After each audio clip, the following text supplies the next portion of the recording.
Friends, 16वीं शताब्दी में पुर्तगालियों का भारत के साथ व्यापार पर एकाधिकार था, लेकिन 17वीं शताब्दी में ये स्थिति बदल चुकी थी और डचों ने पुर्तगालियों को काफ़ी पीछे छोड़ दिया था।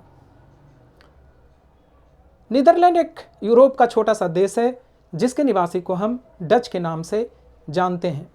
1602 ईस्वी में डच ईस्ट इंडिया कंपनी की स्थापना हुई थी, जिसे कि VOC के नाम से भी जाना जाता है। इसी कंपनी को पूर्व के देशों के साथ व्यापार का एकाधिकार दिया गया था। डचों का व्यापार पुर्तगालियों के कंपैरिजन में ज़्यादा डाइवर्सिफाइड था। पुर्तगालियों का व्यापार इंडियन सबकॉन्टिनेंट तक सीमित था और उनका ज़्यादातर व्यापार मसालों का होता था। डचों ने व्यापार का एक प्रॉफिटेबल नेटवर्क स्थापित कर रखा था। डच भारत के टेक्सटाइल का उपयोग करके इंडोनेशिया से मसाले और जापान से सिल्वर खरीदा करते थे। इन मसालों को वो यूरोप में बेचते थे और वहाँ मुनाफा कमाया करते थे। जापान के सिल्वर को यूज करके भारत में टेक्सटाइल खरीदा जाता था। डचों ने भारत के पूर्वी तट पर मसूलीपट्टनम, नागापट्टिनम और पुलिकट में अपने केंद्र स्थापित किए और इन केंद्रों से टेक्सटाइल का व्यापार किया जाता था।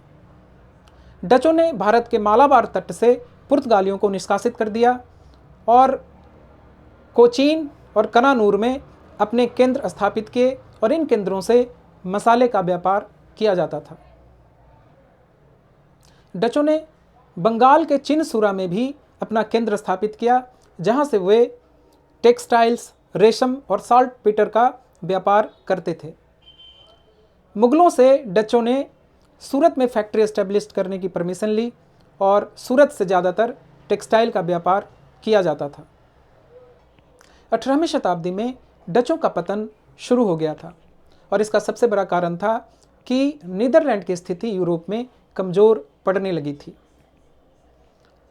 स्पेनिश उत्तराधिकार के युद्ध के बाद ब्रिटेन यूरोप में सबसे शक्तिशाली राष्ट्र के रूप में उभरा था। चौथे एंग्लो डच वॉर में डच नौसेना का काफ़ी नुकसान हुआ था। व्यापार में भी फ्रांस और ब्रिटेन डचों के मजबूत कंटेंडर के रूप में उभरे थे और डचों का प्रॉफिट मार्जिन घटता चला जा रहा था। 1799 ईस्वी में डच ईस्ट इंडिया कंपनी को बैंकरप्ट डिक्लेयर कर दिया गया था।